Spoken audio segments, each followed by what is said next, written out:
তুমি এইটুকু ভাত খাবে? হ্যাঁ। কেন এইটুকু ভাত খাবে কেন? এই শরীরে এইটুকু ভাত তো খায়, আর একটু বেশি করে ভাত খাও। শরীরে কি অবস্থা হয়েছে দেখেছো? চোখ, এত শরীর খারাপ, দুর্গাপুজোয় গেছে। রাত্রিবেলা লোকে কমই ভাত খায়। এখন রাত্রি? আচ্ছা। আর এটা কি রাত্রিবেলা বলেই তো একটা কিসের ঝোল এটা? ডিমের ঝোল আর ভাত। ডিমের ঝোল আর ভাত? দেবো? গরম গরম ডিমের ঝোল, ধোঁয়া উঠছে তো, বাপরে বাপ, হ্যাঁ। পুরো ধোঁয়া উঠছে। শরীর ভালো না তো, যা পাচ্ছি তাই রুটি পুজো আমি করি, যা করছি তাই খাও। আরে বাবা। আমার বর একটু ঝোল ভালোবাসে, তাই ওদিন একটু ঝোল করতে হয়।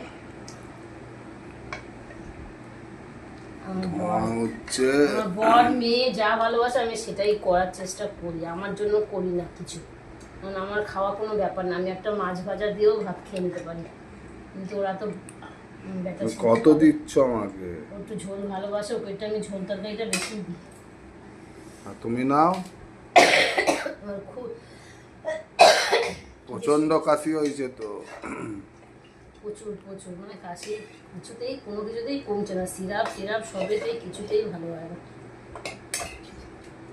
মানে পাইপ দিয়ে যদি ভেতর থেকে ট্রেনের জলগুলো ফেলে দিতে পারতে তাহলে হয়তো ভালো হতো। সত্যি আমি কি বলবো। কয়টুকু নিলে? ঠিক আছে, এত কম খায় কোথায় অনেকটা ভাত এটা। এত কম পাখিও খায় না, একটা পেঁয়াজ দেবো, পেঁয়াজ দেবো। আর পেঁয়াজ কোথা থেকে বার করছে দেখুন। পেঁয়াজ দিই, তুমি তো একটু পেঁয়াজ, বটি একটু পেঁয়াজ ভালোবাসো। পেঁয়াজ দেবো সব বড় বড় পেঁয়াজ গো, এই ছোট পেঁয়াজ পেয়েছি।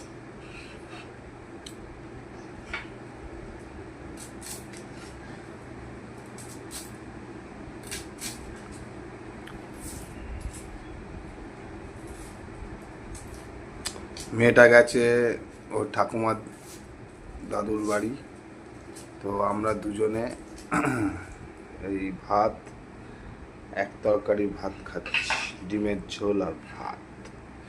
তো দেখো তোমাদের দিদিভাই আমার শরীরটা ভালো না বলে আমি শরীর ভালো না, করতে পারছি না। বেশি করতে পারছে না। পুজো থেকেই ওর শরীরটা খুব খারাপ। তো চলো দেখতে থাকো না খাওয়া দাওয়া।